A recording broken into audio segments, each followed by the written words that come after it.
soul's alive, my heart's desire to fly, to dream, to rise and scream. I am free. Greetings, Patriots. I'm Perry Green, and this is God in America. Recently, I filled in for Pastor Kevin Clarkson at the Liberty Church in Yukon, Oklahoma. It's a privilege to preach whenever I have the opportunity. This lesson is called Keep Dreaming, and I encourage you to keep dreaming about the things God has put on your heart and your mind, and to encourage others to look to Him as our author and finisher for our faith. So I hope you enjoy this lesson. I should be preaching again in the next few weeks as Kevin and his family go on vacation, and I intend to put those up as well. So thanks for being with us today. I encourage you to like, follow, share, and subscribe to our podcast. If you'd like to donate to our ministry, you can do that at godinamerica.com, either at the PayPal link or at our mailing address and in sending a check. So thanks for being with us, and I hope you enjoy today's lesson. All right. Well, I titled this, as you can see, Keep Dreaming. Now, if you nod off, it's okay, because I can talk in your sleep, and then you can keep dreaming as we think about what's going on in our world. We are challenged by God to keep dreams alive in our world in which we live, because the world would want to crush them. One of my favorite stories that comes from the American Revolution era is about Dr. Benjamin Rush, John Adams, and Thomas Jefferson. You remember that Adams is the second president. Then Jefferson defeats him, becomes the third president. Well, during the campaign when the two were battling for the presidency, they got pretty mad at each other, and they were insulting to one another. They just had a huge falling out. All those years leading up to the revolution, and then through the revolution, and finally establishing the country. George Washington's our president, and then we have the next election after Adams has won the second presidency. Then he and Jefferson really go at it, and they're mad at each other for years. Well, in 1809, Benjamin Rush, who was a friend to both of them, has a dream. In November of 1809, in this dream, Benjamin Rush would send a letter to John Adams to start a reconciliation process between he and Thomas Jefferson. And so when Rush wakes up, he writes this all down, and it's a lengthy dream. And he writes it all down, and then he writes John Adams. And he says, here's the dream, here's what I think you should do. And Adams begins writing Jefferson. And Jefferson then writes back. And they have a pen pal relationship, and they reconcile as friends. So Benjamin Rush becomes a peacemaker. And they reconcile. And you'll remember towards the end of their lives, they get to be close friends again. And then on July the 4th, 1826, John Adams and Thomas Jefferson die on the same day, 50 years after the Declaration of Independence was voted on. So Benjamin Rush, through a dream he believed came from God, reestablished that friendship between Jefferson and Adams. Somebody said, dreams don't die, only the dreamers. I think it's important to remember how important dreams are, because the world says to us, you can't set goals and live righteous lives. Your dreams say you can. The world says you can't aspire to teach righteous things. You can't desire to live with liberty in Christ. The world says you can't have opinions differing from mine. And the world says you've got to be tolerant of me. But our dreams say we can go beyond that. God encourages our dreams for Him and from Him. Sometimes He gives us dreams and ideas, and sometimes He takes ours and molds them into something great. Jesus said, with man, this is impossible, but with God, all things are possible. And that covers a broad category. I like this quote. The Battle of Bastogne in World War II, one of our airborne units was surrounded, The commanding officer says, or finds out, and he says, that's great. It's excellent. We can now attack in any direction. So we came out of that victorious. Dreams can seem impossible to us at first, but God can make them happen. And I want to think about the story of Joseph for just a minute today. And you'll remember in this story, I'll go back for just a minute. You remember in this story, the brothers are jealous of Joseph. And because of their jealousy, they're going to kill him. And you remember how Reuben spares them and all. We're going to read that in just a second. But in this story of Joseph, it all begins with dreams. And he has the dreams of his family bowing down to him in different ways. And he comes and presents his dreams to his family. And his family gets mad at him because who do you think you are? You are the youngest of the, at that point, 11 brothers. And you think we're going to worship you? You spoiled little brat. And so he has these dreams, and then the brothers begin taking matters into their own hands. Genesis 37, verses 18 to 24. They saw him from afar, and before he came near to them, they conspired against him to kill him. They said to one another, here comes the dreamer. Come now, let us kill him and throw him into one of the pits. Then we will say that a fierce animal has devoured him, and we will see what will become of his dreams. But when Reuben heard it, he rescued him out of their hands, saying, let us not take his life. And Reuben said to them, shed no blood, throw him into this pit here in the wilderness, but do not lay a hand on him, that he might rescue him out of their hand to restore him to his father. So when Joseph came to his brothers, they stripped him of his robe, the robe of many colors that he wore, and they took him and threw him into a pit. The pit was empty. There was no water in it. There comes a lot of insight from our dreams. And in this case with Joseph, he had certain dreams that came true. And we think about sometimes, again, the dreams God can give us or the dreams that we have for God, but particularly what God gives us. So I want to think about 4 insights about dreams today. The first of these is that dreams are from God. You have Joseph having these different dreams of the family worshiping him. And you remember at the end of the story when Jacob has died, and the brothers are afraid that Joseph is now going to kill them for what they had done to him all the years before. Over in Genesis 50, he says to them, do not fear, for am I in the place of God? As for you, you meant evil against me, but God meant it for good, to bring it about that many people should be kept alive as they are today. So do not fear, I will provide for you and your little ones. Thus he comforted them and spoke kindly to them. And in the story, this text is the Romans 8:28 of the Old Testament. All things work together for good to those who love God, called according to his purpose. And so Joseph tells his brothers, you meant evil for me, God meant it for good. How did God work? He worked through dreams. He worked through Joseph's dreams, and he also worked through Pharaoh's dreams. And in that story, as it plays out, you remember Joseph's life. He's sold into slavery by his brothers. Reuben tries to spare him and get him back to Jacob. But the brothers sell him to the caravan, and they get him to Egypt. And while he's in Egypt, he becomes the servant of Potiphar. And then Mrs. Potiphar makes false accusations against him, has him thrown into prison. There's some dreams in prison with the butler and the baker. And when they get out, Joseph says to him, remember me while you're out. And so Joseph spends years in prison. And finally, with the dreams of Pharaoh, he's brought out to interpret the dreams and becomes the governor of Egypt and saves the world, basically. He saves his family, and he saves a lot of folks because of the famine, the 7 years of plenty, the 7 years of lacking.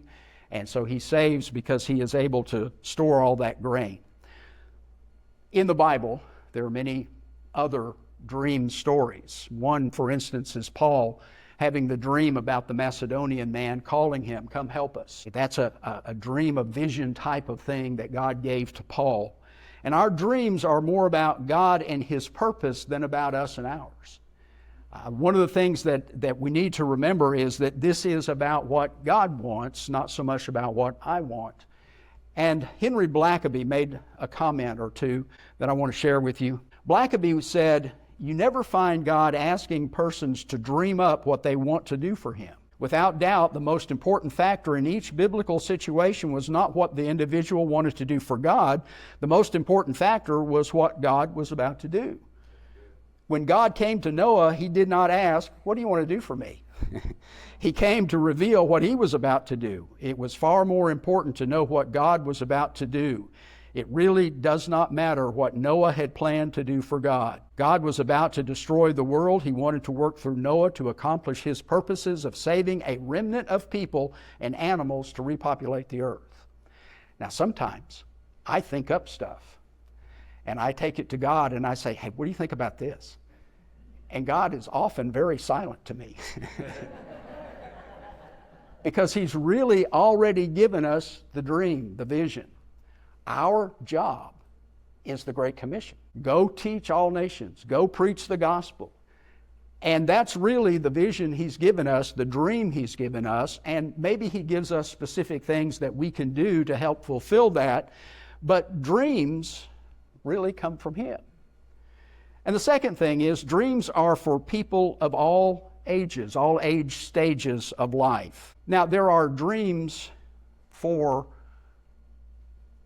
older folks, there are dreams for younger folks, and this is largely an older church, an older congregation. And so God gives us dreams. I like this story. George Foreman was the former heavyweight boxing champion, and you got to admire him because he became a preacher and an entrepreneur after he was boxing.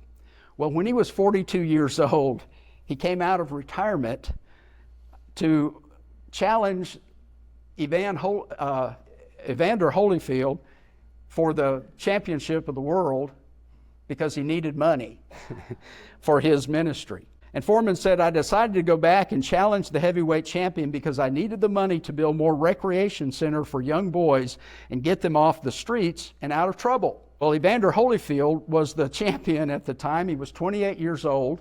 He weighed 215 pounds of solid muscle. And George Foreman was 42, and he weighed 257 pounds, down from his 350 pounds, but he was not solid muscle. And all the boxing experts said he didn't have a chance. He'd only last 2 or 3 rounds, and Holyfield would take him down.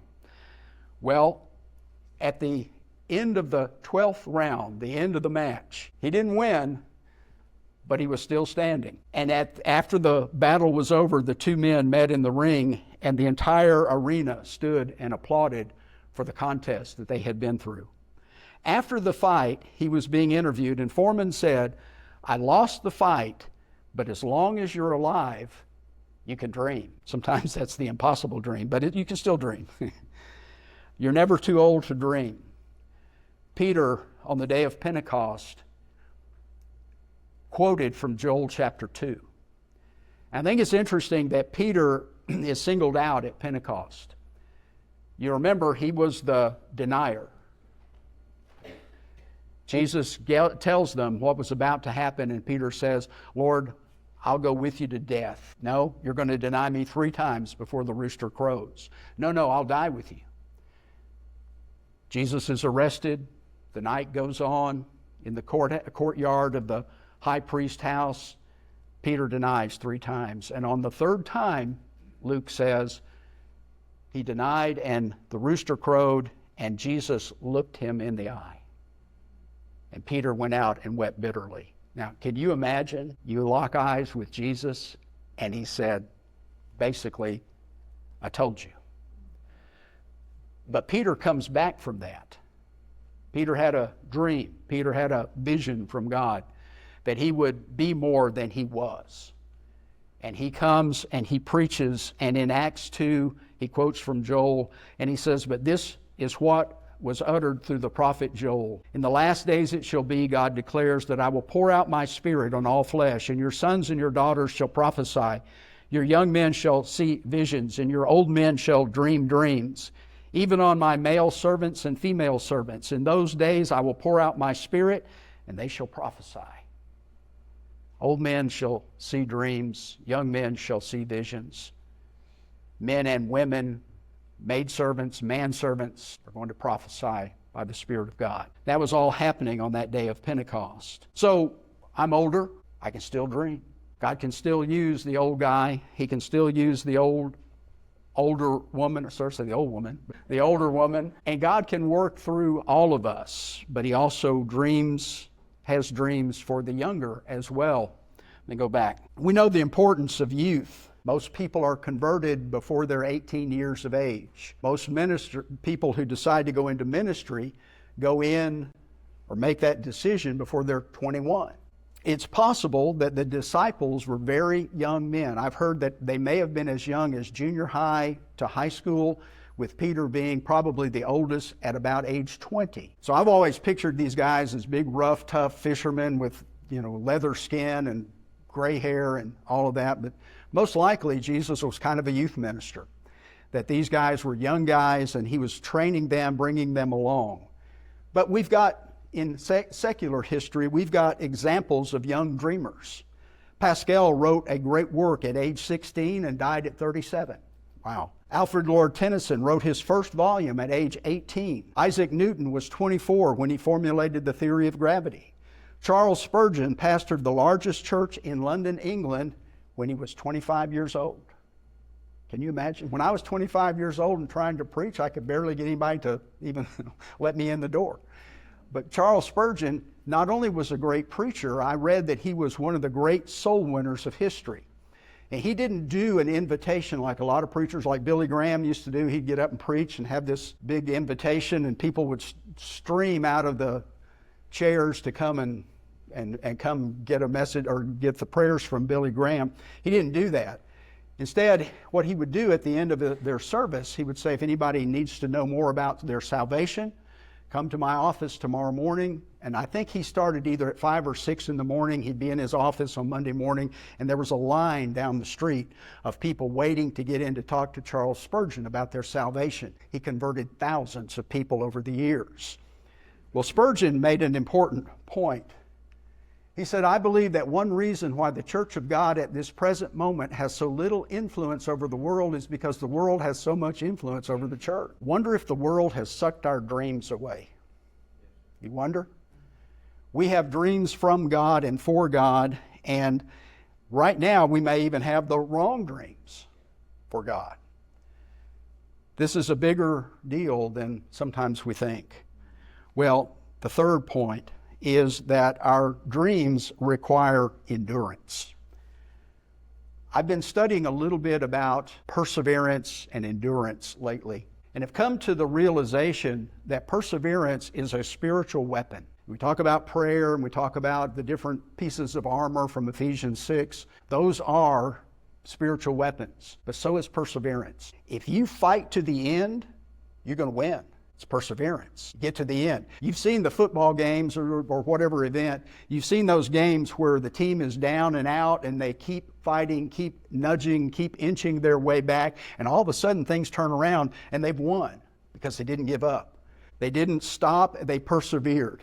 In Joseph's case, he endured numerous difficulties. You think about the pit that Joseph found himself in. Here he's the treasured son of Jacob.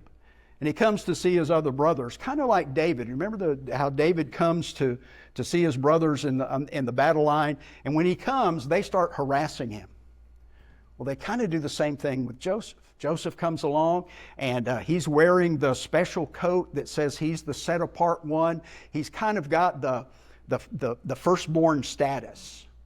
When they get into the Promised Land years later, when they go to the Promised Land and get in, they start dividing up the land. You remember that Ephraim and Manasseh each get parcels of land in the Promised Land. Ephraim and Manasseh were the sons of Joseph. There's not a tribe of Joseph there. There are two tribes, Ephraim and Manasseh. What's that mean? He got the double portion. He has extra land there that the other brothers didn't get. And so he's the special one. He's set apart. And you remember the brothers said to each other, here comes the dreamer. They've had enough. Don't want to hear any more about it. So we're going to kill him. No, let's don't kill him, Reuben says. Let's just put him in the pit and then we'll take him back to Dad later. Well, we get the story of Potiphar, the injustice that was done to him by Mrs. Potiphar. We get the years in prison that he endured, and then finally he's released and he gets into the palace. He is now the governor of Egypt. Now, I don't know about you, how you feel about all this, but if God said to me, I'm going to fulfill your dream, whatever that dream is, and in that dream you're going to achieve whatever it is, I would assume that the road is paved, all of the obstacles are taken out of the way, and I'm just going to dance down the road like Dorothy and Toto, all the way down the road, and I'm going to get to Oz. And my dream is going to be fulfilled. And how many times in the Bible does that happen? 0. It just doesn't happen. Because we have challenges, we have obstacles, we have opportunities, and they're not like I often think. My challenges are really for my benefit, my character. God's more interested in developing my character than He is about my convenience or even my success. Because success is perseverance. Success is staying with God all the way to the end. That's success. It's not in outside external achievement. That can happen, but that's not always the measure of success. And so it's kind of hard for us to get our minds around that, because I look at Joseph and he is the one who's going to save his family and the lineage of the Messiah, and he's saving a lot of the world, and he's giving value and wealth to Egypt in the process. He's number 2 in Egypt. Only Pharaoh is over him. And Pharaoh turns a lot of this over to Joseph to handle in the process. So Joseph fulfills the dreams that he had as a child, and then the dreams that Pharaoh had in regard to the 7 years of famine and the 7 years of plenty, vice versa. So it's not always an easy road, and our dreams can fall into the waterless pits, kind of like Joseph. Sometimes we can lose our dreams by poor self-esteem or doubt. Do you ever feel like you're not worthy? If you're honest, you probably feel that every day. You look in the Bible, and one of the interesting things is the closer you get to God, the more you see your flaws. The light gets bigger and the flaws get more obvious. And so you start thinking, how is it that God would send His Son for me? After all, here's my list of flaws. Here are my doubts as to why this shouldn't be happening. But you're not alone. Isaiah has a vision, and he sees God, and he sees the seraphim in the temple in heaven. And the seraphim are chanting, holy, holy, holy, kadosh, kadosh, kadosh. And what happens to Isaiah? I am a man of unclean lips. He saw his flaws. The closer he gets to God, the more he sees himself. And he sees his flaws, and God picks up, or the angel picks up the coal from the altar, and it cleanses him. Who will we send? Who will go for us? Here am I, send me. But he had that doubt, that self-esteem issue. Moses is at the burning bush. Moses, I want you to go deliver my people. You don't understand, Lord. I can't speak. I'm not a good leader. I spent 40 years in the palace. I had to run away. I'm in 40 years in the wilderness. I've lost all my skills. No, you're going to go. And you're going to do. And God sent him. And God worked through him. Esther chapter 4, you remember Mordecai talks with her. And she doesn't want to do what Mordecai suggests in saving the people from the destruction of Haman. But he says to her, who knows if you're not come to the kingdom for such a time as this, but if you don't do it, God will raise up somebody else. She had her doubts, she had her fears, but she is convinced and finally steps up. Sometimes rejection puts our dreams in the pit. Jesus went to Nazareth, preached a sermon, and the people in Nazareth wanted to kill him. Took him to the edge of a a cliff and we're going to throw him off. And those of you that have been to Nazareth remember that cliff where they think they drug him out of the city. We're going to toss him off. But he gets away. But everything we do isn't always met with acceptance and approval. Sometimes there's severe rejection, and sometimes there's apparent failure. Failure doesn't have to be final. Peter denies Christ, and yet he's the spokesman on the day of Pentecost. On one occasion, the disciples are in the boat, and the storm is raging. Jesus walks on the water to them. Lord, if it's you, let me walk on the water. Come on, Peter. And he steps out and he walks on the water this far. And then he sinks because he took his eyes off Jesus and he saw the storm.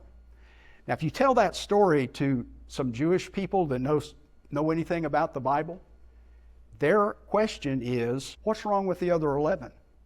Why didn't they get out of the boat? Or why didn't they ask to get out of the boat? And I'm thinking the same reason I wouldn't have, because I'm looking at the storm.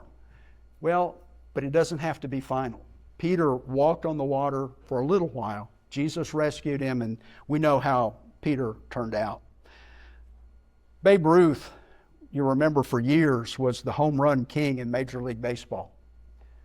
But did you know that he was also the strikeout king? That he had more strikeouts than anybody? But that didn't mean he quit playing, quit swinging. Every time he got up to bat, he thought he was going to hit a home run. Sometimes he did. Most of the time he didn't. But he was a champion as far as that kind of success went. Sometimes we're afraid and our fears throw us in the pit. Remember the story of how the Hebrews got to the promised land. And there we saw the Nephilim, the sons of Anak, who come from the Nephilim. And we seem to ourselves like grasshoppers. So we seem to them. I don't know how tall those guys were. But for those spies to come back and say to Moses and the others, we're so tiny compared to those giants that I don't think we ought to try.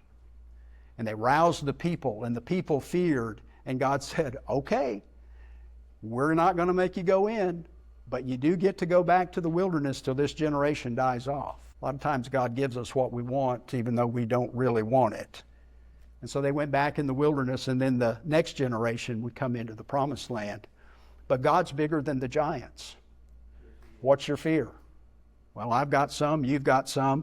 And the reality is God's bigger than whatever my fear is. My problem is that I don't see God, I see my fear. So sometimes I need to try to look past the fear and see the God who's going to be there. The other thing is that sometimes our dreams go into the pit because we get self-satisfied. Remember the church in Laodicea? You're lukewarm, you're neither cold nor hot. I'll spew you out of my mouth. Cold and hot were good things. Okay, there's comfort in the heat, there's refreshment in the cold. But they weren't either one. They become lukewarm, and that has to do with the water supply and so on. And how do you feel? You're thirsty, and you reach over and you get a glass of water, and you think it's cold and refreshing, and you take a drink and it's lukewarm and kind of putrid tasting. You don't want that. You spit it out. And that's what Jesus said about the church in Laodicea. It got very self-satisfied. We don't need to do anything. We're in. God's got us. We don't have to worry about anything. We don't need to do anything. Jesus said, no, it's not true. You got a problem. I wonder how many American churches have gotten to the point that we're just self-satisfied. I don't really care if the world goes to hell. I'm just going to rock along right where I am. Wonder how Jesus feels about that. And have you ever thought about the crucifixion and how that idea must make him feel in light of what he did for us? Oh, it's all about me. Churches are real content on nickels and noses, I say. Getting numbers in the pew and numbers in the bank account, but not real high on doing what needs to be done for the sake of the gospel. I think it's real important to remember that in spite of all of our reasons that we might go into the pit, Paul would tell us That a way to get out of that, get out of the pit, is just to keep moving. One thing I do, forgetting what lies behind and straining forward to what lies ahead, I press on toward the goal for the prize of the upward call of God in Christ Jesus.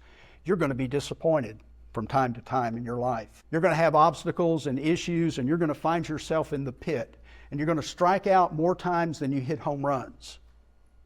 But Paul says you just keep going. You persevere. You don't stop. Forget what's behind and reach forth into the things that are before and press on. And the last thing I want to mention is that dreams can be accomplished with God's help. You sold me, but God sent me. Basically what Joseph said to them. Joseph saved his family. Joseph served God faithfully. And as a result, the Messiah could come through that lineage. Well, what about our dreams? I like this story. Winnie the Pooh and Piglet are taking a walk one evening, and they walk for a long time in silence. Finally, Piglet breaks the quiet, and he asks, "When you wake up in the morning, what's the first thing you say to yourself?" Pooh answers, "What's for breakfast?" I say, "Where's the coffee?" But anyway. "And what do you say, Piglet?" I say, "I wonder what exciting thing is going to happen today." I've wondered what the disciples did each morning when they woke up in the presence of Jesus during those 3 years of his ministry. Did they wake up and go, "Hey, Jesus, what's for breakfast?" Or did they say, "Lord, what are you going to do today?" We have small expectations at times, and they yield meager results. Sometimes we have unhealthy visions that produce a sickly community or nation. What kinds of dreams do we have? What kind of dream do we have that is only accomplished by the God, the big God that we have? If we fall into the pit, who's going to be there to pull you out? Reuben spared Joseph's life, and the others sent him to Egypt. We're up against challenges, but we have a big God that can work through them and accomplish the dreams God gives us. God gives us the desires of our hearts. And the psalmist says it this way: "Delight yourself in the Lord, and He will give you the desires of your heart." When we delight in Him, He delights in us. Our desires become His desires. His desires become our desires. We live our lives based on the gifts and the talents and so on that we've received from God, and we pray believing that God's going to do what God says He's going to do. You ever doubt your prayers? Well, I think we all do from time to time, but God is faithful and God promises. Well, one more thing about perseverance. James says, "Let steadfastness have its full effect, that you may be perfect and complete, lacking in nothing." Perseverance, a spiritual weapon, something that we can fight and combat the evil with. One more point. Charles Lindbergh flew the Spirit of St. Louis across the Atlantic Ocean to Paris, France. He's the first man to fly solo across the Atlantic. He said, "We actually live today in our dreams of yesterday, and living in these dreams, we must dream again." There's always something else, always something more that we can accomplish, that God can accomplish through us as we live for Him. My soul's alive, my heart's desire to fly, to dream, to rise and scream.